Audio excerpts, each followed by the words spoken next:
उत्तर प्रदेश का प्रयागराज एक ऐसा शहर जहां आस्था भी है, राजनीति भी है, पढ़ाई भी है और अपराध भी। शहर से करीब 15 किलोमीटर दूर थरवई थाना क्षेत्र के आसपास फैला गांव जहां समय आज भी धीमे चलता है। इन्हीं गांवों में एक नाम है लखरावा। बाहर से देखने पर ये गांव बाकी गांव जैसा ही लगता है। इसी प्रयागराज शहर में कैंट इलाके के पास एक साधारण सा परिवार रहता था। ना कोई बड़ी हैसियत, ना कोई राजनीतिक पहचान, बस मेहनत और उम्मीद। इसी परिवार की बेटी थी साक्षी। उम्र करीब 20 साल के आसपास, चेहरा मासूम, आंखों में डर भी और सपने भी। साक्षी उन लड़कियों में से नहीं थी जो ऊंचे सपने देखती हों, लेकिन वो ये जरूर जानती थी कि उसकी जिंदगी उसके माँ बाप की तरह सिर्फ संघर्ष में ना कटे। पिता मुंबई में ड्राइवर थे, महीनों घर नहीं आते, फोन पर बस यही कहते, बेटी पढ़ लिख लो, हम तुम्हारे साथ हैं। 3 साल पहले साक्षी को प्रयागराज लाया गया था, उसके चाचा चाची के घर। चाची की तबीयत अक्सर खराब रहती थी, घर में मदद की ज़रूरत थी। साक्षी ने बिना किसी शिकायत के सब एक्सेप्ट कर लिया।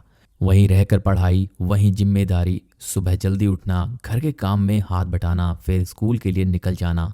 वही स्कूल बैग, वही किताबें, वही कॉपी और वही छोटी सी दुनिया। लेकिन जिंदगी कभी सीधी रेखा में नहीं चलती।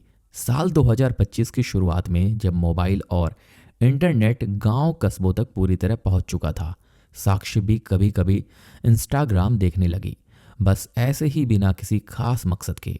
वहीं उसे एक प्रोफाइल दिखी, सेना की वर्दी में, मजबूत कदकाठी, आत्मविश्वास से भरी तस्वीरें। नाम लिखा था दीपक। साक्षी ने कभी सोचा भी नहीं था कि एक क्लिक उसकी जिंदगी बदल देगी।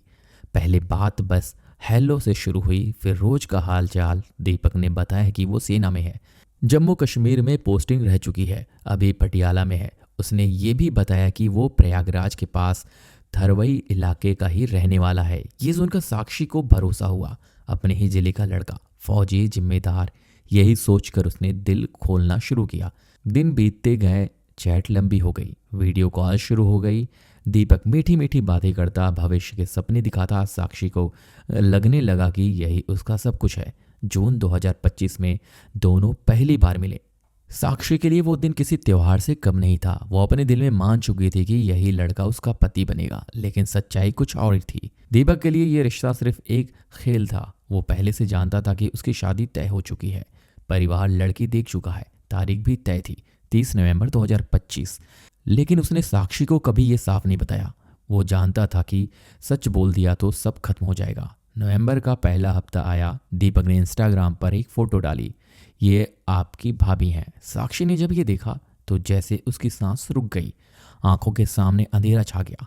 उसने सवाल किया, रोई, गिड़गिड़ाई, अगर तुम शादी करोगे तो मैं तुम्हारी बारात में आऊंगी। ये वाक्य दीपक के लिए खतरे की घंटी बन गया। दीपक डर गया। उसे लगा कि अगर ये लड़की शादी में आई तो उसकी पूरी जिंदगी बर्बाद हो जाएगी, नौकरी, इज्जत, परिवार, सब कुछ। वो छुट्टी लेकर घर आया, ऊपर से शादी का दबाव, नीचे से साक्षी की जिद। उसके दिमाग में एक अंधेरा धीरे धीरे फैलने लगा और यहीं से वो रास्ता शुरू हुआ जिसका अंत सिर्फ मौत था। 10 नवंबर 2025 की सुबह बिल्कुल आम दिनों जैसी ही थी। प्रयागराज की हवा में हल्की ठंड घुलने लगी थी। कैंट इलाके में साक्षी रोज की तरह तैयार हुई, वही स्कूल की यूनिफॉर्म, वही बैग, वही किताबें। घर से निकलते वक्त किसी ने नहीं सोचा था कि ये उसकी आखिरी सुबह होगी।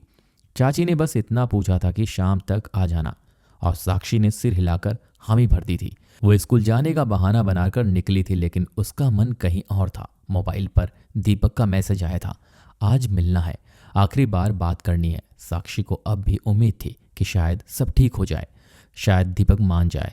बालसन चौराहे पर दीपक पहले से अपनी मोटरसाइकिल लेकर खड़ा था, चेहरे पर नकली मुस्कान, दिमाग में उथल पुथल। साक्षी उसे देखकर खुश हुई, लेकिन दीपक के अंदर डर था।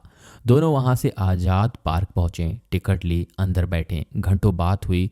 दीपक समझाता रहा, जाति अलग है, उम्र का फर्क है, परिवार नहीं मानेगा। लेकिन साक्षी एक ही बात दोहराती रही, मैंने सब कुछ छोड़ दिया है, शादी तुमसे ही करनी है। 5 घंटे गुजर गए, लेकिन बात किसी नतीजे पर नहीं पहुंची। इसके बाद दोनों भरद्वाज आश्रम गए, वहां भी लगभग 2.5 घंटे बैठे रहे। दीपक बार बार फोन देख रहा था, वक्त काट रहा था, लेकिन उसके अंदर एक खतरनाक फैसला धीरे धीरे मजबूत हो रहा था। साक्षी ने अपने बैग से सिंदूर की डिब्बी निकालकर दिखाई, बोली, आज तो शादी करके ही जाऊंगी। ये सुनकर दीपक का दिल बैठ गया। उसे लगा कि अब कोई रास्ता नहीं बचा। शाम ढल चुकी थी, अंधेरा बढ़ने लगा था। दीपक ने झूठ बोला, चलो तुम्हें अपने गांव के पास एक मंदिर ले चलता हूँ, वहीं शादी कर लेंगे, माँ बाप से भी मिलवाऊंगा। साक्षी खुश हो गई। उसे लगा कि जीत उसी की हुई है। बाइक पर सहसो होते हुए थरवई की तरफ बढ़ी। कानपुर वाराणसी हाईवे पीछे छूट गया। खेत, बाग और सुनसान रास्ते सामने आने लगे। गांव कुसंगर से करीब 700 मीटर पहले दीपक ने बाइक रोक दी। चारों तरफ अंधेरा था, दूर दूर तक कोई नहीं। उसने कहा, वो देखो मंदिर, और साक्षी को पास के बगीचे की तरफ ले गया। वहां कुछ देर बात हुई, फिर अचानक दीपक ने मौका देखकर साक्षी की चुन्नी से उसका गला दबा दिया। साक्षी तड़पने लगी, हाथ पांव चलाने लगी, लेकिन ताकत कम पड़ गई। जब वो लगभग बेहोश हो गई, दीपक ने जेब से चाकू निकाला और चेहरे, गर्दन और सिर पर एक के बाद एक कई वार कर दिए। कुछ ही मिनटों में साक्षी की सांसें थम गई। दीपक वहीं खड़ा रहा, ये देखने के लिए कि वो मर चुकी है या नहीं। फिर उसने उसके पैरों को कपड़े से बांधा। उसके बाद वो सीधा पास के मंदिर गया। उसे पता था कि वहां फावड़ा रखा रहता है। अंधेरे का फायदा उठाकर फावड़ा लाया, बगीचे में गड्ढा खोदा और साक्षी के शव को वहीं दफना दिया।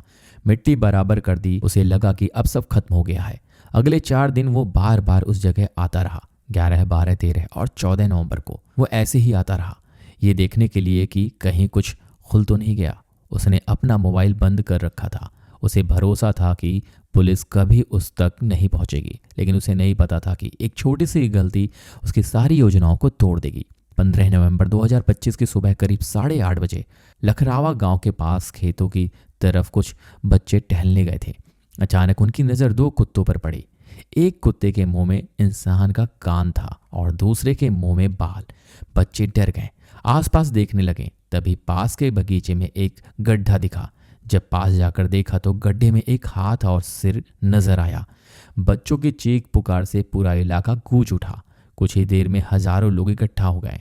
खबर आग की तरह फैल गई। थरवई थाना प्रभारी संतोष कुमार पांडे, एसपी चंद्रपाल सिंह, भारी पुलिस बल, फॉरेंसिक टीम और डॉग स्क्वाड मौके पर पहुंच गए। लाश बाहर निकाली गई।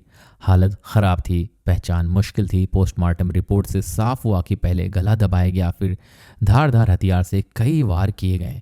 पूरे प्रयागराज के थानों में सूचना भेजी गई, अलर्ट जारी किया गया। तभी कैंट थाना क्षेत्र से एक परिवार आया। उन्होंने बताया, साहब ये हमारी भतीजी साक्षी है, उम्र साल।